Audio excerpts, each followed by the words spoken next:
Chapter 4 Kakariko Village. Nana had been tending the fire near the entrance of Kakariko Village for years, the closest thing to a god that the community had needed in that time, but for the past week she had been addressing this duty with renewed gusto. Leslie had told her once that it hadn't been necessary to do that. Wouldn't it be nicer to help out around Enchanted? But just in the past week, Dorian himself had come to her and suggested it was more important than ever. Be careful, Nana. And it had been a while since a man that young had addressed her so seriously. Rumor has it that the Yiga clan stirs. She had taken him at his word. Dorian was a very serious man, very family-minded, and he would not speak such frightening words unless he had good reason to believe them. Leslie hadn't liked that, had liked it even less when Nana told her that she didn't want her staying out at night anymore, but it was a sign of the times. Nana had no illusions about her role as sentry. She was not a guard, the way the young men who took shifts at the front of Impa's Manor were guards.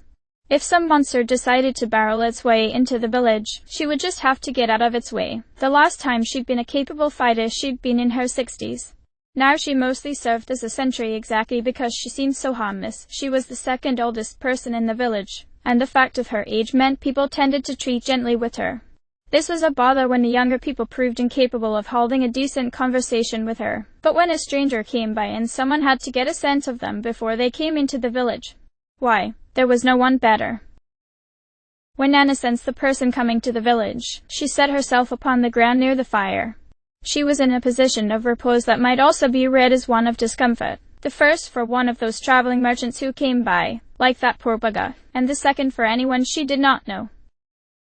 When the woman rounded the corner, golden hair hanging down past her waist, straight posture almost at odds with the threadbare doublet she was wearing, Nana opted for the injured presentation.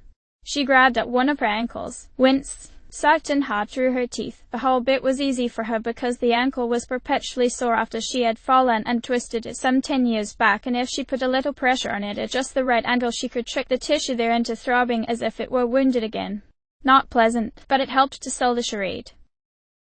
The girl saw her and immediately quickened her pace, breaking into a trot, practically running before coming to a stop in front of her. Excuse me, are you all right? Oh yes, just a twisted ankle, dear. At a glance she took in the woman's dress and possessions, a warm shirt and gloves, good if aged trousers, solid boots worn by hard walking, a thin layer of grime that suggested a long time traveling without a real chance to stop and properly wash. The woman was bristling with weapons. An enormous axe slung to her back with an iron-bound wooden bow and a quiver full of arrows, a heavy wooden shield and a shield that looked like a relic from the age of burning fields, an old soldier's spear, and at her hip a sword of similar make.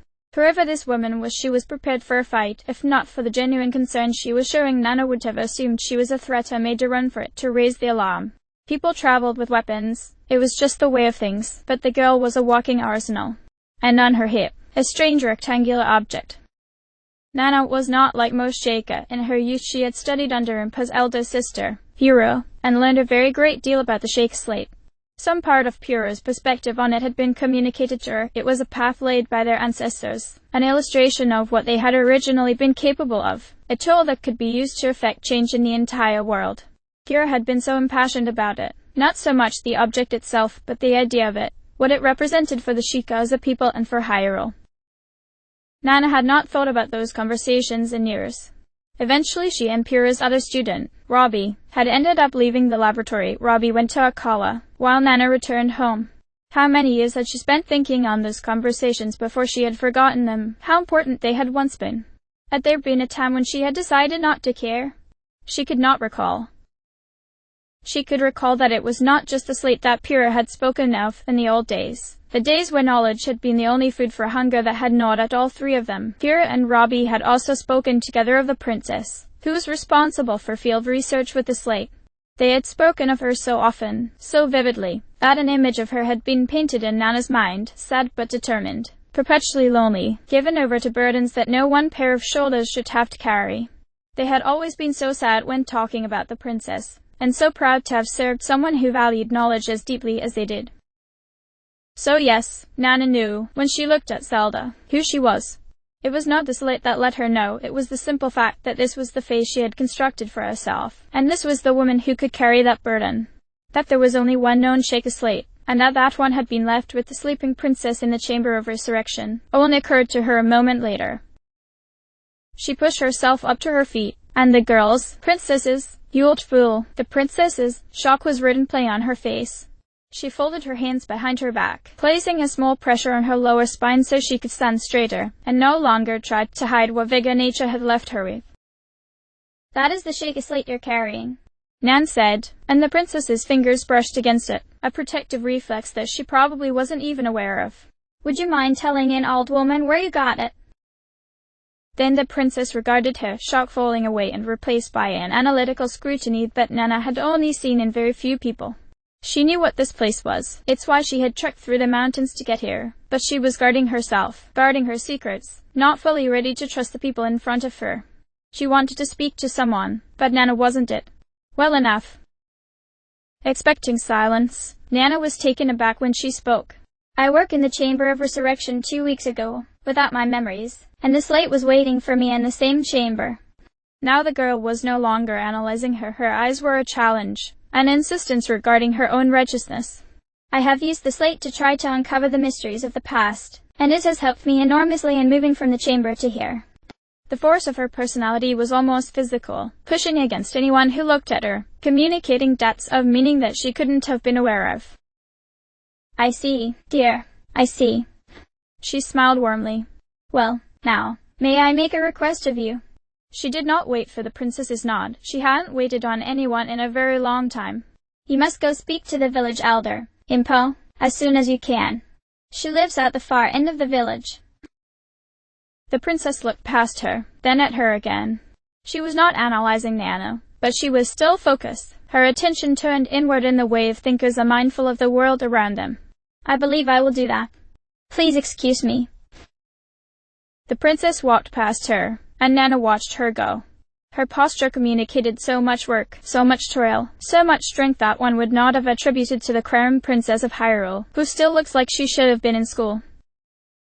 When the princess crossed the small bridge and went down the stone-lined path into the village proper, Nana fell to her knees and made the full obeisance. Welcome back, Princess Zelda, she said. Then she made the obeisance again, got to her feet, hopped over the small fence onto the field of vegetables below, and ran straight to the village. What a sight I must be! She would tell her granddaughter first, lastly would make sure everyone else knew. The village was a lot to take in all at once, its architecture and its mode of dress and the sheer number of people there. Before now she had only run into a few travelers on the road and the people attending the stable she had passed by at the foot of the dueling peaks, but she had the impression already that Kakariko village was singular both culturally and geographically. Everything here was built into the mountainous surroundings, with no movie of land having been done. This place is very defensible, surrounded by mountains that would be almost impossible to scale, with only one winding road leading up to the village itself. Interesting. I suppose, if the Sheikah were responsible for many wonders in the past and essential to the survival of the kingdom, that they would want to settle in a place where they could ensure their survival. It's awfully remote, but if they had technology like the Sheikah slate. Trials and shrines dotted the road behind her, including 3 on the mountain pass, and she was slowly building a network of travel gates that would allow her to return to almost anywhere she had already passed by more quickly than walking across this village. An entire civilization with that kind of ability was almost impossible for her to imagine. A way people would relate to the very idea of distance. A place would be so radically removed from her understanding that they might as well have come from another universe altogether. These are the things that occupied her as she walked across Kakariko village. These are the things that she was thinking, so lost in her thoughts that she did not notice figures flitting back and forth between houses as she walked past them, voices speaking to each other at conversational levels, fingers pointed at her, an entire community slowly waking up as if for the first time in a century.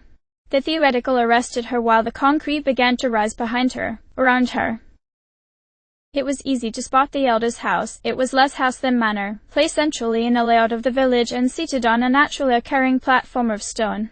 A gated wooden staircase led up to it, and at the foot of that staircase 2 guards stood.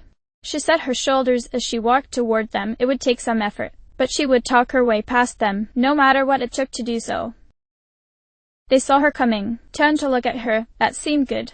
She wouldn't need to get her attention. Then they flinched as if struck. That did not seem as good. "Excuse me," she said. "I'm here to speak to the village elder, Impa. Is she available?" The two guards, both men in their 40s, looked at each other with confused expressions. They looked at her again, down to her hip, oh, of course, and then to each other. They started to speak together, at a level so low she couldn't hear it, but their expressions were caught somewhere between disbelief and sheer panic. She brushed the slate with her fingertips, and they flinched again. Finally, the burlier of the two turned to her and said, "Excuse me, but is that an actual shake slate you're carrying?" "Of course it is, you nearsighted fool." The voice of the old woman she had met at the gate. Zelda looked over her shoulder, then yelped, jumping nearly out of her skin. The entire village had gathered, or so it felt. Dozens of men and women and children were standing in a crowd behind her, each of them craning to try to look at her. How had she not heard them? How had they managed to group together so fast? Also, why were they all staring at her? "The both of you know who that is," the old woman said, gesturing at Zelda with the barest inclination of her head. "And the both of you know full well that the elder will want to speak to her immediately. Now get out of her way." The thinner of the two men grunted.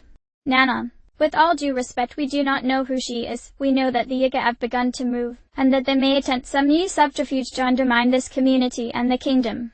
There are indications about who this woman is, but if we know them, then the Yiga could know them as easily." The other man, the burlier one, reacted oddly to this, though Zelda would have had trouble putting her finger on exactly how. "At the very least, we need to interview her before." "Enough." A voice from the top of the staircase, like fingers brushing against old parchment. Zelda turned. The two guards turned. The entire village came into very sharp focus around the old woman who stood at the top of the stairs. She was ancient, so shrunken with age she was no taller than a child, and her wide-brimmed hat was hung with charms that signified her great esteem in the village. Despite her age, her vision seemed clear, because she looked at Zelda directly and her gaze never wavered. "Durian, Kato, your fastidiousness is appreciated and unnecessary." She never moved from where she was standing, never took her hands from behind her back, never so much as shifted her eyes or changed her expression, but the two men bowed deeply to her in a posture that suggested both fealty and regret. "This woman is who she appears to be. I know her better than I know my own face." She held out one hand, and a woman about Zelda's age appeared from her side and helped her lower herself to her knees. The elder placed her palms flat on the flooring in front of her, and some part of Zelda began to scream in protest as she made the full obeisance. "Princess Zelda." The young woman also made her obeisance. The guards followed. Zelda turned, feeling the pressure of them all around her, and saw that now the entire village was doing it, foreheads pressed to the ground, and she did not know why, but this terrified her on a level so deeply rooted that she felt like she was falling, that there was no ground beneath her, and surely she would fall into nothing, fall forever. What did they know of her? What did they think of her, to burden her with this? "We have been waiting for you for a very long time. You do not remember me," Impa said, settling onto the cushions that marked her normal seat in the manor's main room. She waved her attendant away, and the young woman went to ensure that the door was properly closed and that they were alone. "I had thought the confusion on your face born of an expectation that I might not remember. What?" "No," she said, genuinely rueful. If this woman really did remember her as she had been 100 years ago, then they must have been very close. It was preposterous to feel guilty for having amnesia, but she did feel guilty, and knew that she had failed this good and faithful heart in some essential way. "I'm sorry, what?" "I don't remember anything before waking up in the Chamber of Resurrection. Not myself, or where I came from, or anything. I've been guided by the ghosts of a past that I cannot recall." Impa smoothed out the folds of her robes, settled her hands on her knees, and seemed to relax. "It's not your fault. You and Pure are both dear as that it might be an effect of the Chamber of Resurrection. One cannot be wrested from the grasp of death without something being lost in exchange." She looked haunted, almost, for a moment. "We were both there when you were taken to the chamber. Pure had absolute faith. She was so sure in your return that I had been holding on to her surety as an anchor for myself. I spent many years being afraid, bolstered up only by faith." She refocused, looked at Zelda, and broke out in a smile so wide and so genuine that Zelda felt tears stinging at her eyes. But you're here now. Look at you. Like now the day has passed, and nothing ever happened to you. Zelda smiled in return, hoping it was more open and reassuring than she felt. I am grateful to you, Impa, even if I do not remember your kindness or your loyalty. That word felt odd in her mouth. She had known intellectually that she was royalty since before she had left the Great Plateau, but something about the reality of it did not sit well with her. Would you please tell me what did happen to me? My father only said. Your father? Now Impa leaned forward in truth, eyes wide and searching, and even the young attendant seated by the door behind Zelda gasped aloud. You've spoken to him? Does the King of Hyrule yet live? She shook her head. Foolish of her, to speak without thinking, without the proper contextual coaching to make that information sensical. No. I'm sorry. He died when Ganon brought down the kingdom. Impa's expression did not change. She had been afraid that this would ruin the old woman. My old friend. She chided herself, but she was too attentive, too intent in her listening to be disappointed to learn that there would not be more miraculous returns.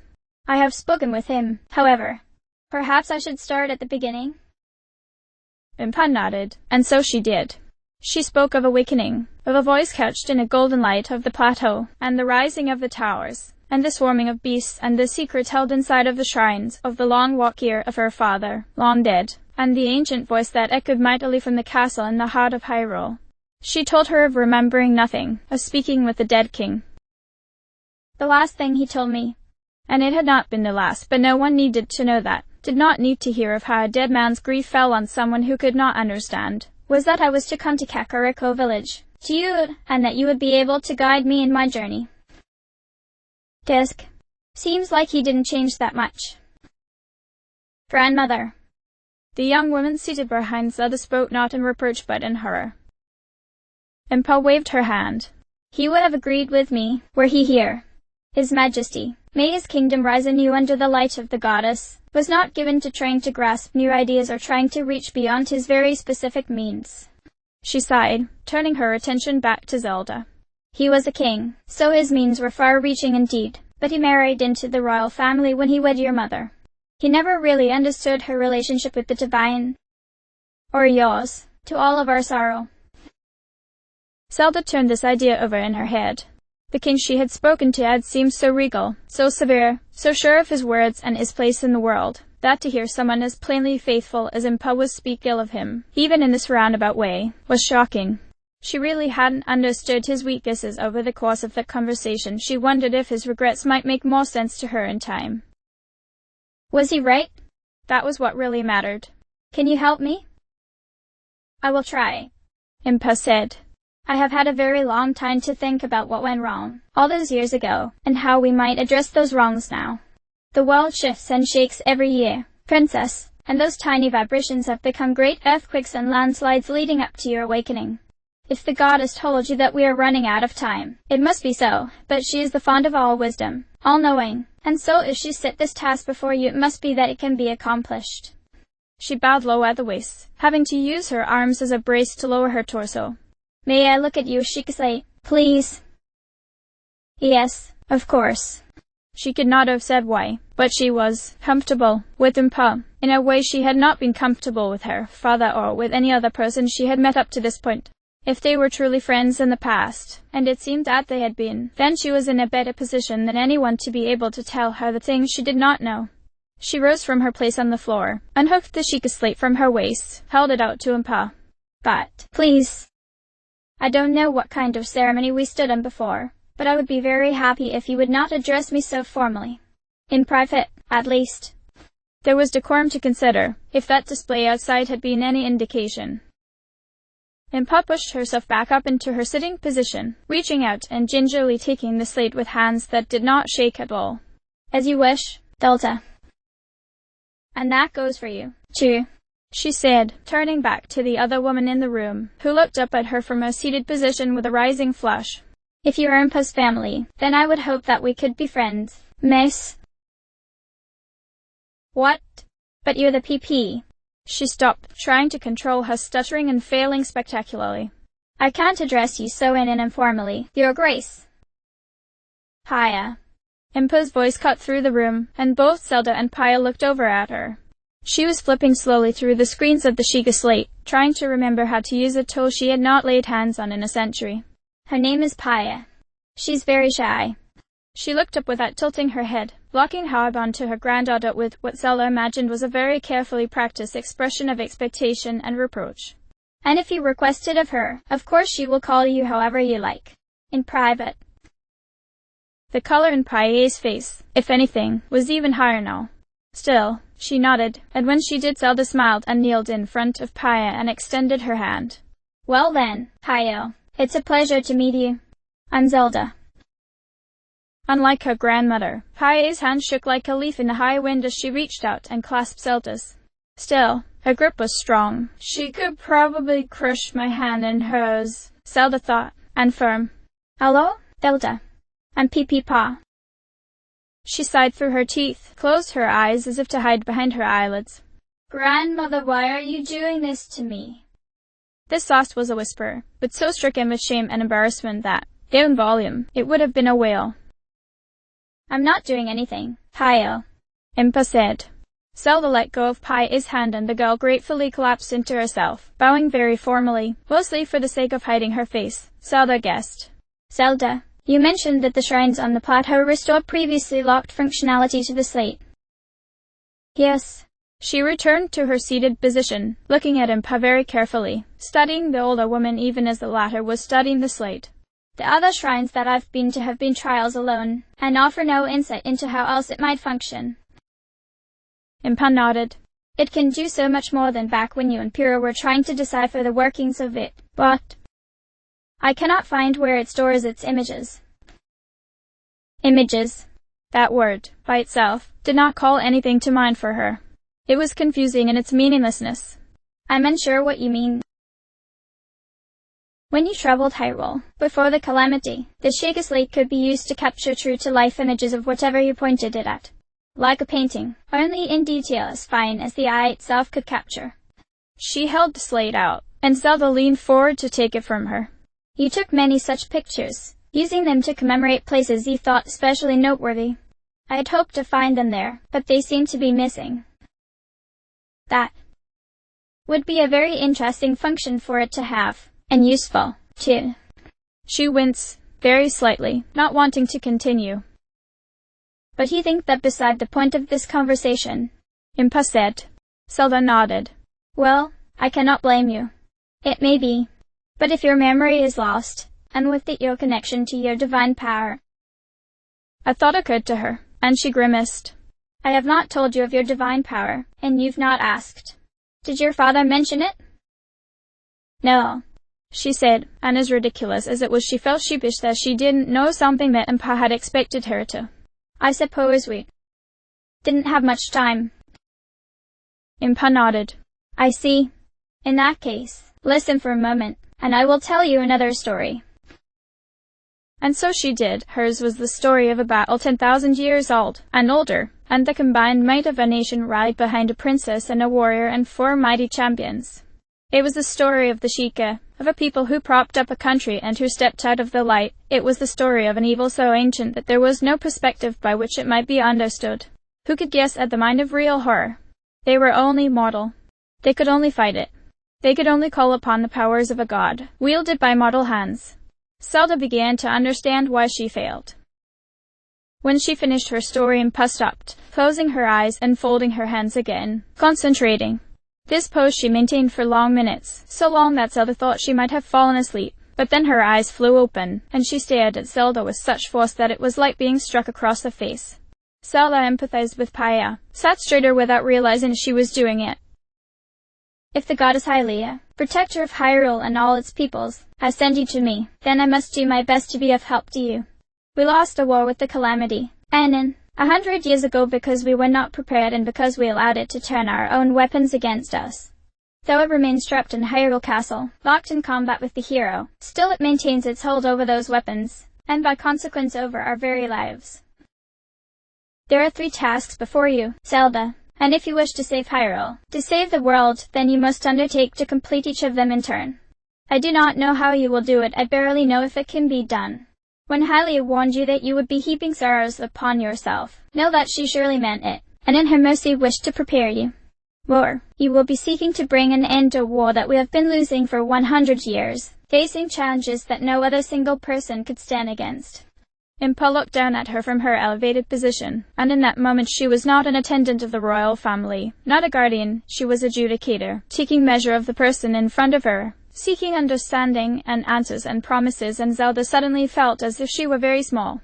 You will enter into a peril like you have never known in all your years, even greater than that to which you fell. You may lose your life. Are you prepared to take that risk?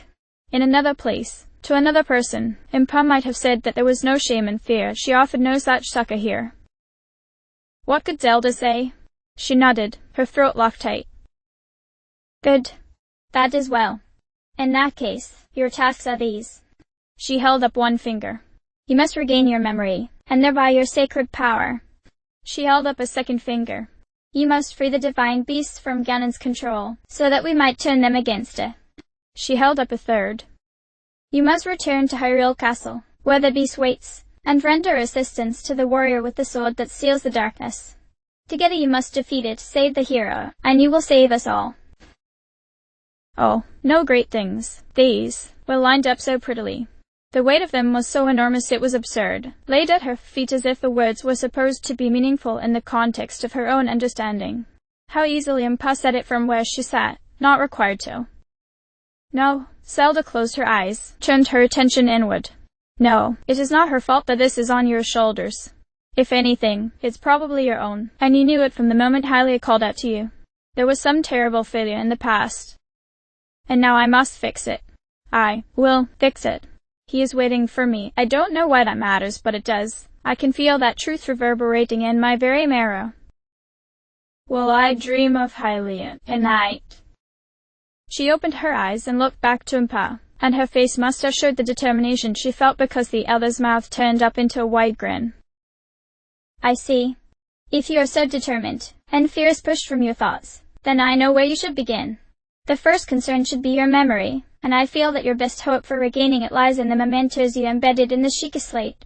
In Hatuna village in the east of Niklida you will find a research lab. Go to that lab and you will find my sister, Fura.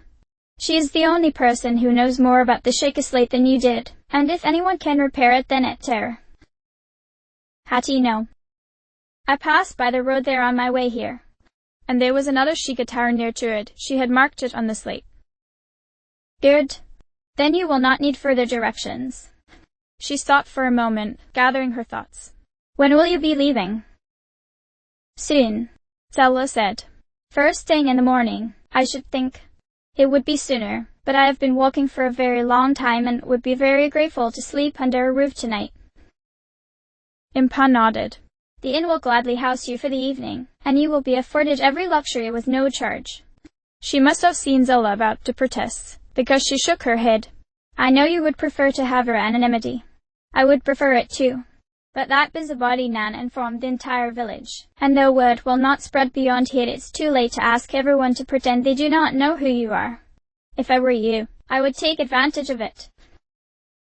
That was disappointing, this special treatment. This insistence on how special she was due to the circumstances of her birth was galling to her. Well enough if she saved everyone's lives. She would gladly accept free housing after that, but she hadn't done anything yet. Still, Impa was right. If it was too late to do anything about the situation, better to make use of it. And admit when she didn't know how. How would you go about doing that? In my shoes? Hayo, Impa said, and Zelda could feel the girl snap to attention behind her. You have listened to Zelda's story. What in the village do you think would be of best use to her? There was no pause before Pai answered. If the Pia the Prin. She swallowed audibly. If Zelda wishes to continue to address dangers as she's been doing, using stealth to her advantage, then the stealth suit she can procure at Enchanted would be invaluable. Zelda turned to Paya, whose color rose again just from being looked at. It's very stealthy. Oh, Clary can tell you more about it. Paya visibly tried to gain control of herself, seemed to succeed. While we're there, we should probably get you a fresh tunic, and a good hood for traveling. There's no way to really make you less conspicuous, but we can still make sure that you're comfortable and protected. Good. When traveling, Very little matters more than the quality of your gear. Paya did not beam at her grandmother's approval. Not exactly, but she seemed less likely to sink through the floor. Zelda, go with Paya to the Enchanted, and you will be fitted for your new clothes. Paya, after Clary has given her what she needs, take her to the inn. Return here, and be ready to pack. You'll be leaving with her in the morning. Grandmother? Well, that was just what she needed. Info, I hardly think that necessary. This is not a discussion. Her authority was so practiced, so absolute, that both younger women were struck silent by it. Zelda, you have mentioned that you have slain monsters, by cleverness and by the use of tools. There is no doubt that you are capable. But the Yiga clan is on the move. Her expression took on a darker cast, as if the very mention of the word Yiga put a foul taste in her mouth. You can kill a bokoblin easily enough, but are you confident that you could draw your sword against a person? Could you end a man's life, or a woman's, to save your own? She did not have an answer, save for the sudden knot in her stomach, and the surety as she would fail, utterly, in that moment, and with that failure she would die, and then so would everything that mattered. She pressed her lips together, fought down her embarrassment, shook her head. Do not be ashamed. It is no terrible thing to shrink from the possibility of spilling a person's blood, even if they mean you evil. The old woman looked to her granddaughter. Haya may be shy, and she may come across like a silly girl, but she is Sheikah. I have trained her with my own hands since she was a child. There is no one in the village to whom I would sooner entrust your well-being. Haya, I know you are afraid. All of us are afraid, in these times. It is our fear, and how we address it, that will define us. I asked Zelda before if she would accept the burden of destiny, and so I will ask you the same. Will you travel with this woman and protect her, even at peril of your own life? Will you give yourself utterly, wholly, to the cause of the gods? It occurred to Zelda that Paya did not share her apparent need to conceal her emotions. She was not openly weeping as such, but her face was twisted up with the effort of it, and streams of tears were flowing down her face. Were those fear? Shame? Pride? Duty? All of those? She couldn't say. Paya did not reveal any of it.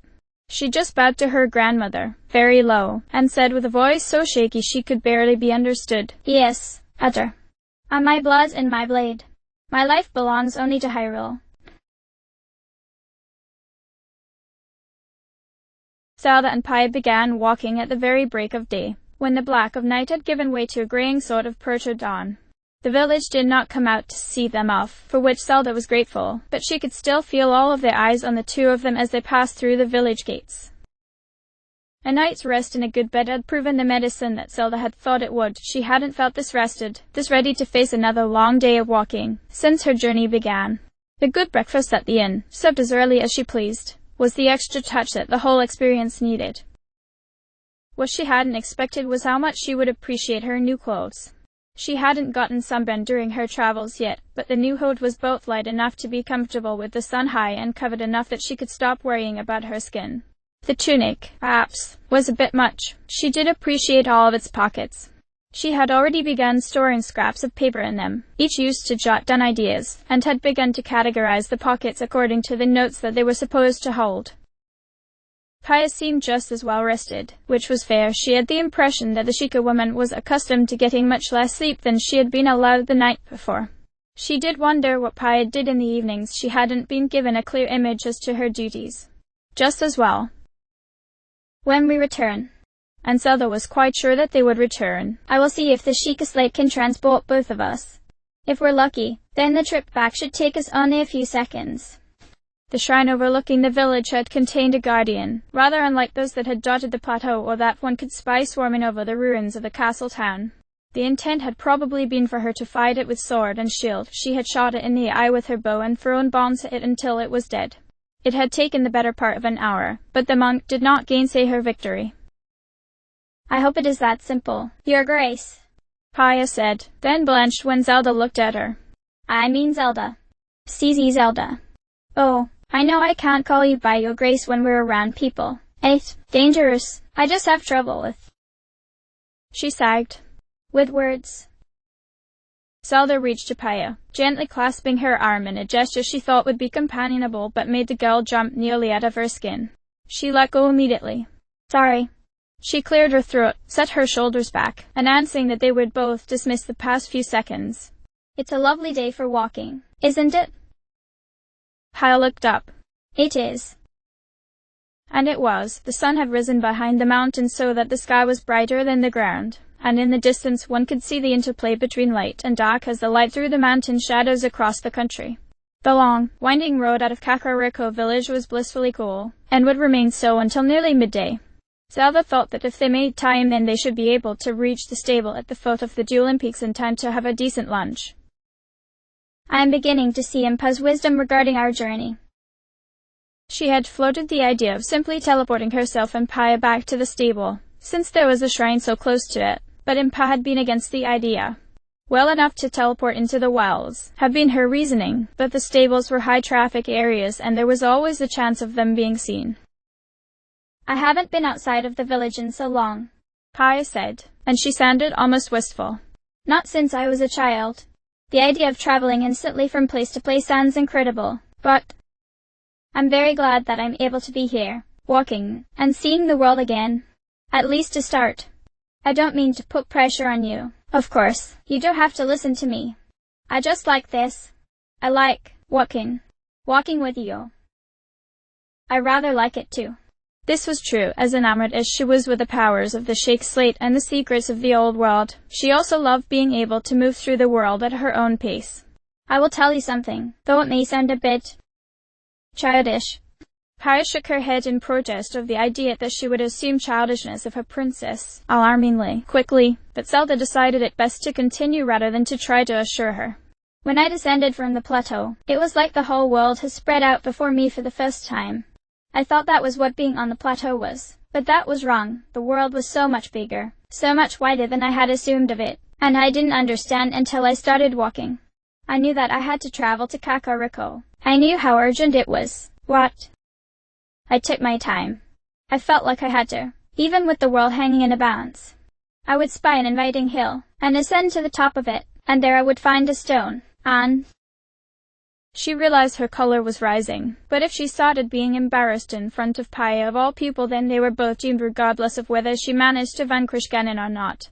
And I would look under it, expecting to find the secret there. As if the world had currents of magic running through it, just beneath the notice of people, and by looking closer I might see them for myself. Nothing would be there, of course, but I did it all the same. And then I would spy another hill, and I would go looking for it again, trying to find the magic in the world. She grinned at Paya, trying not to seem sheepish. I warned you it was childish. Instead she was taken aback. Paya's face as she listened was so intent, so grave, ran so counter to the softness of her features and the delicacy of her expressed personality that Zelda had to clamp down hard on herself to keep from laughing. If I laugh now I'll never get her to talk to me again. She must have been able to control it, because after a space of perhaps 10 breaths Paya finally looked at her and said, I understand. You do? Absolutely. For a moment it seemed she would continue, relating some similarity between them or telling a story from her childhood, because it was childish, and Zelda knew, but then her face shifted into a wholly different and neutral expression. Zelda was struck by suddenness and intensity of Paya's gaze down the path. Your Grace. Zelda. Yes? There is a woman walking toward us, on the opposite side of the road. Zelda looked, and saw only the road that wound into the distance.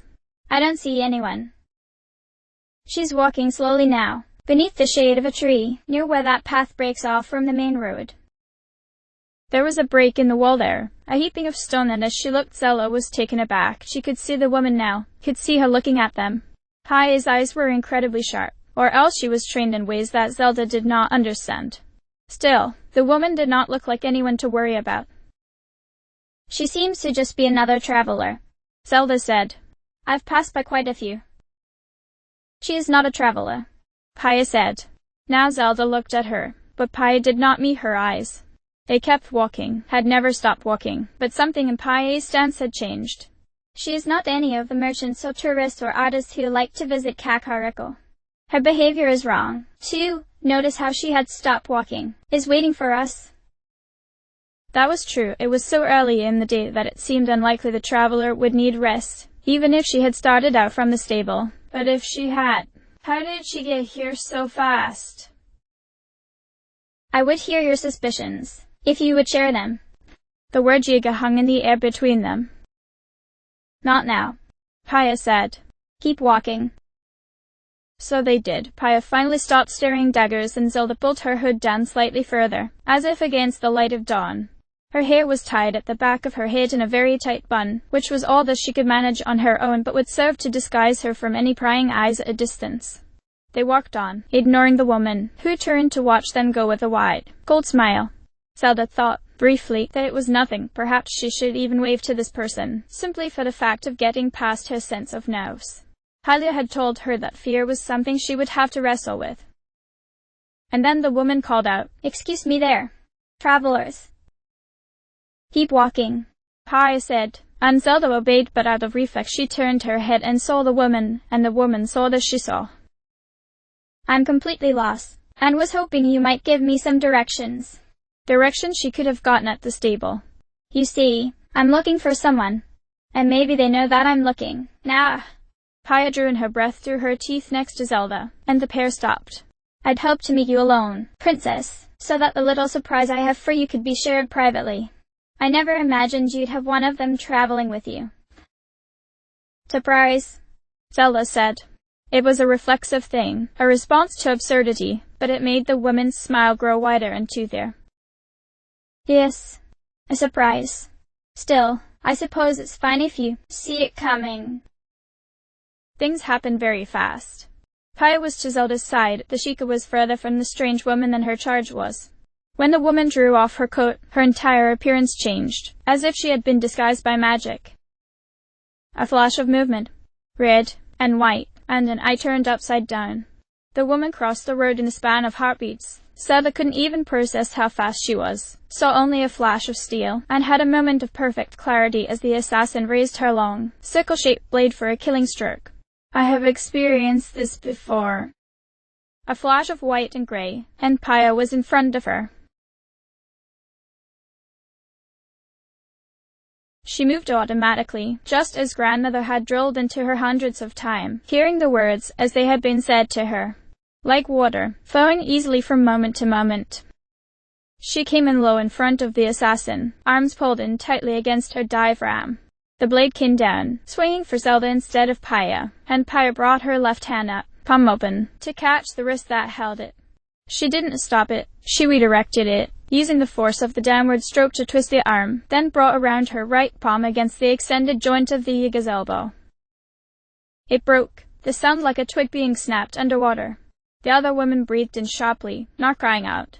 She was well trained in handling her pain. Paya shoved at the arm, and the hand did not let go of its sickle, but that didn't matter. "Be like water." The assassin swung her left fist, aiming for Paya's jaw, and Paya turned her head into the blow so that it skidded against her hair, robbing it of its essential force. She drove her left fist hard into her opponent's diaphragm, used the rotation of her torso to swing again at the now exposed ribs with her right. Yiga assassins guard their major arteries, but to preserve their freedom of movement their torsos are unarmored below the armpit. She used her legs, the explosive power rising from her hips to drive her fists. Using each rebound to fuel the next punch, she struck the assassin 5 more times, totaling 3 blows to each side of the ribs. 2 ribs broke. The other woman's breathing, behind the mask, was still. She was holding her breath against the pain. Now she was reacting, her legs bunching beneath her, and Paya's coiled in answer. "They retreat like birds, and are confident in that retreat." The assassin launched herself backward and Paya launched herself forward. Distantly, the part of her that was not fighting hoped she did not kick any dirt into Zelda's face. "They wear masks to hide their faces, and fear those who look upon them with the eyes of truth.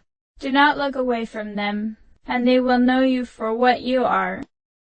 The assassin was suspended in the air during her leap, utterly helpless for that fraction of a second, unable to swing her weapon with her useless arm.